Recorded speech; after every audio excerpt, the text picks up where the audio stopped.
Hey, I want to talk to you real quick about something. Um, Something I've been thinking on. This is not original to me, the concepts here, but I've really been thinking a lot on this. Um, Talking about the church, and the church has a function, a primary function, and then the church has a form. Okay, so let me distinguish between those. So the function is, what does the church do? And then what I'm talking about is, what is the primary purpose of the church? And the primary purpose of the church is to make God's name great and his salvation known in all the world so that God will be glorified. And we do that by making disciples who then turn around and make more disciples amongst all groups of people in the world.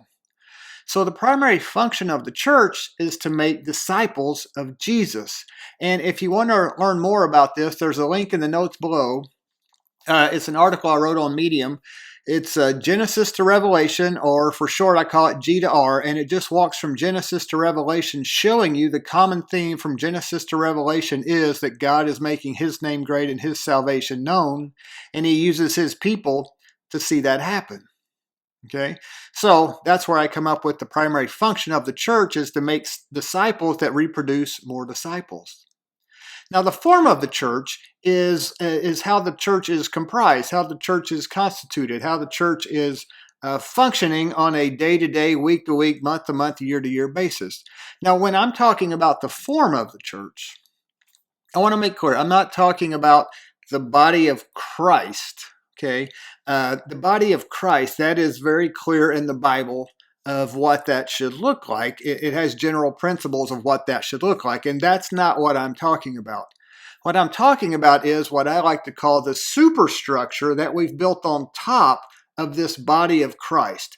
And that superstructure comes about from us taking, in all these different cultures around the world, people taking the principles of what the church should look like from the Bible and then saying, how do we live those out in the culture, in our culture, so that we are most representative of Christ as the body of Christ. We are most representative of God in the culture through these forms that we take for our church. So forms would be the way you structure your service, the music. Do you have an offering taken up? Do you pray publicly? Do you have someone that teaches announcements? How do you structure your church? When do you meet? Where do you meet? Do you own your own building? Do you rent a building? Do you not have a building at all? Do you have programs, Sunday school, all this stuff? Who is on your staff? All this stuff is the form I'm talking about. So I call that the superstructure that's built on top of the body of Christ. And so when we're talking about, or when we're, maybe people would say, being critical of the church, I'm not being critical of the church. What I'm trying to get people to look at is this superstructure that we've built on top of the church. And so what it seems like to me is that we have this form of church, and that, for the most part, we are unwilling to take a look at. Oh, we'll make a few minor tweaks here and there, but in the general big picture, we want it the way it is because that's the way it's always been, and that's the way we've always known it. And so we're not interested in changing the form of the church, this superstructure, because somehow we have made the superstructure synonymous with, equal to the actual body of Christ. And so in our minds, you can't separate the superstructure, the form, from the actual body of Christ. And so there is no changing the form because we say that's the same as the body of Christ. So I would say, no, it's not. The form, the superstructure, is not the same as the body of Christ. And so the superstructure is designed as a way to express the body of Christ in the culture. And so what we have is, we have the primary function of the church is to go out and make disciples of all groups of people in the world in order to glorify God. The form of the church is what it is right now. And so what it seems like to me is we have done is we have taken the function of the church, the primary role function of the church, and made that subservient to the form of the church, which we are comfortable with and like and what we've always known. And this form of the church, let's just be honest, with over 80% of Christians practically never sharing their faith with anyone, with us losing ground in the United States to the population growth rate, the form of the church is not producing a church that is fulfilling most effectively its primary function, because what we have started with is the form and then tried to fit the function into the form of the church that we like. And so what I'm suggesting is, what if we start with the function of the church? The primary function of the church being, we are supposed to be making disciples. That is our primary function as individual believers, and as a body, we are supposed to be making disciples. So let's start with that and say this is primary. We have to fulfill this function.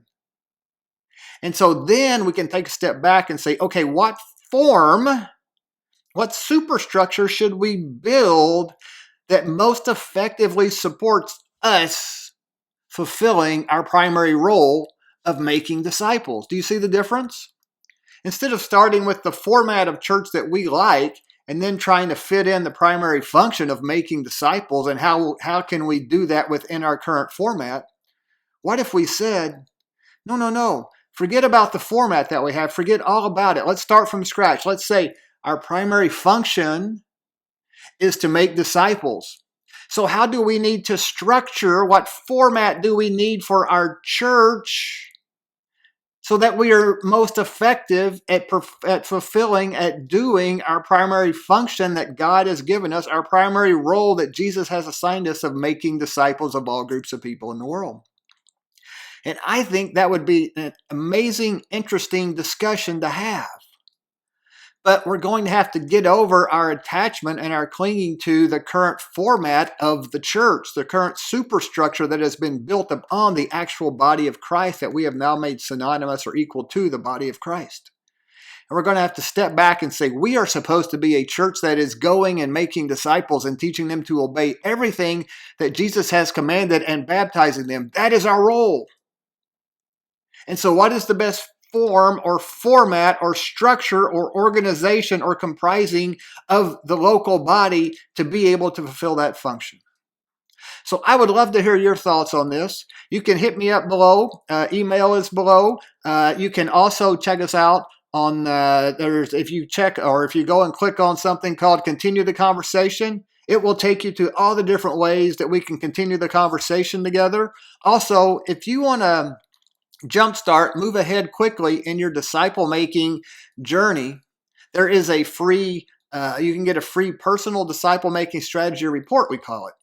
And what that's going to do for you, it's going to give you an overview of if you want to get serious about being a consistent daily disciple maker for the King, if you want to be consistent about doing your primary job, then this will help you think through that and begin to form how you're going to do that and begin to create the tools and skills that you need in your life to be most effective at that. So you can click on that link below also.